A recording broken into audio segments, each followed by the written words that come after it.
Hi mga mi, for today's video ay maghihilamos lang ako kasi kagigising lang natin. Kagigising lang ang e-abab na to.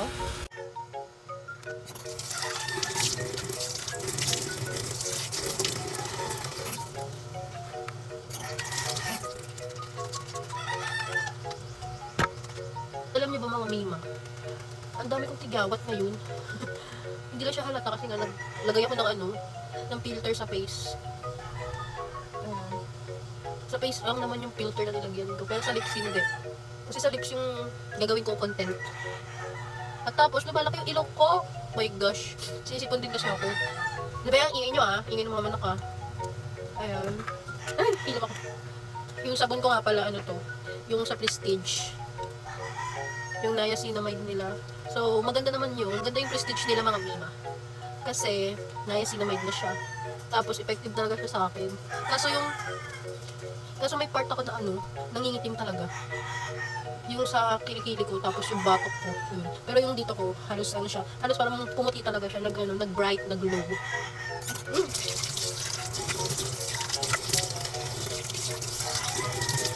Talon natin Pero yung mga tigawat ko, lang siya. Ito yung pinakamalaki, tapos mga maliliit siya. Parang butlig ganun. Yun siya. Tapos magtututbrush na rin ako. Tututbrush ko. Ang liit. Hindi ko alam pang baby pala yung nakuha ko. Wait lang, kukuha lang ako ng tuwalya.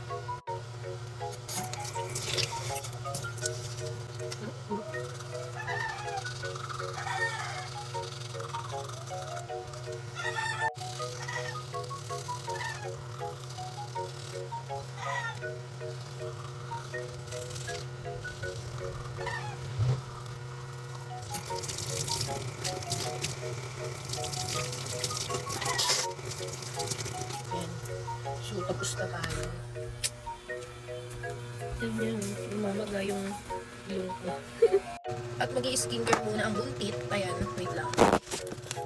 Susunan mo ito. Susunan dito yung aking mulak.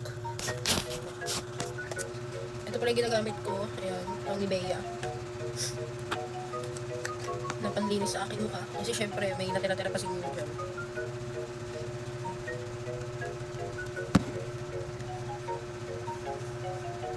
At mami pala, hindi na pala ako nagre-rejuve. Tamang na lang ako. Tamang cleansing. Cleansing. Tamang sabon-sabon na lang. Kasi bawal nga daw.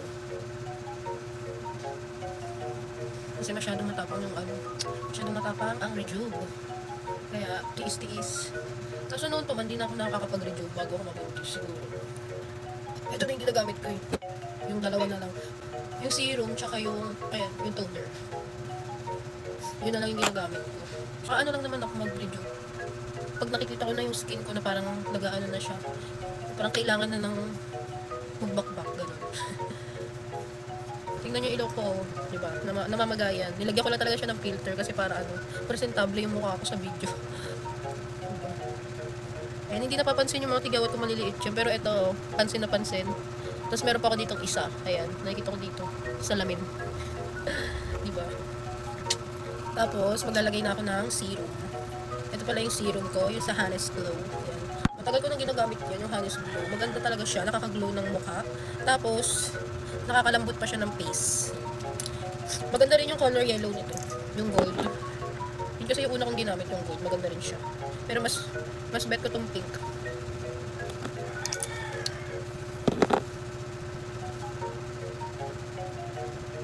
Ayan. Halos ngayon na lang ako ulit nakapag-skincare. Kasi nung first ko talaga, yung first trimester ko, grabe, mga sobrang tamad ko talaga. Halos tulog lang ako ng tulog, ganun. Hindi ba pagising ko, tapos kain ng almusal, yun, tulog agad ako ulit. Tapos mga tanghali naman, gising na naman, tapos tulog na naman, ganun yung nangyayari. Kaya parang, kahit madaling araw, nakakatulog agad ako. Pero ngayon parang ang hirap matulog. Ba't ganun? Nahihirapan ako matulog. Pero sabi nila, ganun daw talaga. Second tsaka third, yun yung pinakamahirap matulog. Tapos, ayan, tapos na ako mag-serum. Tapos pagtapos ko mag-serum lahat-lahat, ayan, magka-curl na ako. Hindi na ako magsa-sunscreen. Kasi hindi ko to trip today. Ayan. Hindi ko siya trip today.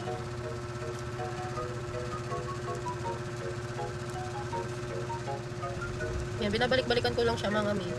Para mag-curl siya ng mag-curl. Yung bonggang curl yung gusto ko kahit hindi na ako maglagay ng mascara. Ganun.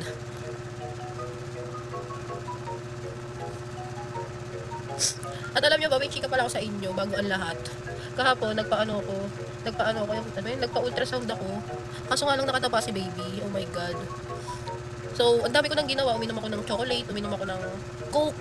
Yun, nakapag-Coke ako kasi sabi doon, pwede daw ako mag-Coke para gumalaw daw si baby. Tapos, bumili na rin ako ng Cloud9, yung mga matatamis. Yema, ayan, nagganon na ako. Kahit ayoko ng sweets. Hindi talaga ako mahilig ngayon sa sweet, pero mahilig ako sa sweet nung di pa ako buntis. Ayan, di ba? Baliktad na. Ang hilig ko kasi ngayon yung parang mga burger, ayan, yung mga ano ba yun? Mga fast food. Yung mga maalat, ayan yung mga hilig ko ngayon. UTI naman, hindi siya diabetes, ganun. Tapos alam nyo ba, di ba nasabi ko na sa inyo nangingitim yung leg ko, yung kilikili ko nangingitim talaga. Nagulat na lang ako, kasi nga, parang nasinagan yata ng araw yung kilikili ko. Tapos yung batok ko, yung nililinis ako kahapon, nagulat ako yung tito ko, sabi ko, hala ba't parang itim? E di, ayan, nag-isip na naman ng above na to kung bakit. Paano ko siya papaputi, pero sabi, normal lang daw yun. And, para sa baby, yun talaga, ganun talaga. Tiis na lang, bawi na lang self kapag nanganak na, di ba? So yun nga, lumipat lang naman ako ng background mga mi, at eto nga pala yung ipiplex ko pa rin sa inyo. Alam niyo ba mga mi, hindi ako magsasawang i-flex sa inyo tong si Juicy Street ng Sugar Dolls. Grabe talaga to mga mi, promise. Pag nakita nyo, kung nakita nyo yung video ko noon, kabog, di ba? Kabog. Ano yung wala pang gising noon, wala pang hilamos. Eto naghilamos na ako ngayon, at ayan ang ating face. So ito nga pala si Big Sen mga mi, ayan. Si Big Sen, ito yung pinaka-paborito ko talaga doon sa dalawang binili ko. Promise, grabe talaga to. At ipapakita ko sa inyo kung ano yung shade niya. Ayan, ito yung shade niya. Na-swatch ko na siya kanina kasi na-delete yung video. Ano ba yan? Biglang nag-back. Nakakainis. Kaya nga tingnan nyo, meron ng pula-pula dito sa labi ko. Kaya uulitin ko na naman. Yung chika ko sa inyo. Yung chikanes ko. And ayun na nga. Ito-try na natin siya, mami. So, isi-save ko muna to bago ang lahat. Wait lang. At eto na nga, this is it na to. I-apply ko na siya sa aking lips. Boge. Dito pa lang yan sa baba wala pa sa taas. Pak na agad. Sino ka dyan? Bumuhay. Grabe yung binibigay talaga sa akin nitong globe.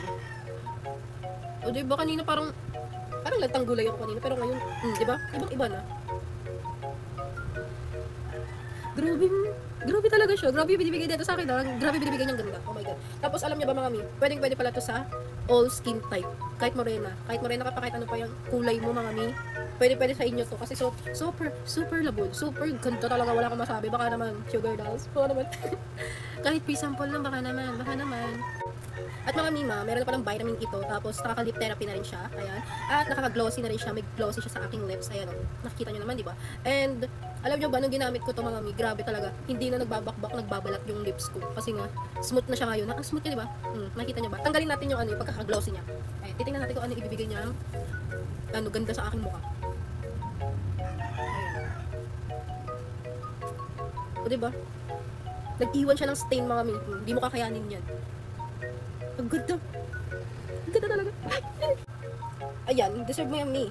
Kaya kung ako sa'yo, bumili ka na. Nandiyan lang yan sa yellow basket ko. 100 pesos lang yan, mi. At naka-free shipping pa. Kaya, 100 lang yan, mi. Kayang-kaya mo yan kung ako sa'yo. Deserve mo naman yan, di ba? O sa mga may asawa dyan. O baka naman, bilan nyo yung asawa nyo para naman hindi nyo sabihin na mukha na silang losyang, di ba? O kaya ako sa'yo, bumili ka na lang dyan sa yellow basket. I-surprise mo yung asawa mo. At alam niyo ba mga mi, as a budget mom, ayun, mga budget mom. Kahit hindi pa naman ako mom noon, grabe na ako mag-ano sa budget, pagbabudget, budget sa pera. Grabe talaga ako pagdating sa pera mga mi kasi alam niyo ba 'yung parang ang bilis ng pera, ang bilis maubos ng pera, 'di ba? Parang nakakapanghinayang kasi bibili mo lang naman pala sa wala. Ayun yung mga natutunan ko nung simula nung kumita na ako ng pera. Yung dati kasi syempre binibigyan ka pa ng magulang mo. Ngayon hindi na mga mi, grabe pala, totoo pala talaga kapag ikaw na yung naghihirap sa pera mo. Doon mo na talaga mararanasan magtipid. Kaya ito naman, deserve mo naman to kasi magbabagong taon naman at Pasko, di ba? Kaya click the yellow basket. Di ba ang ganda?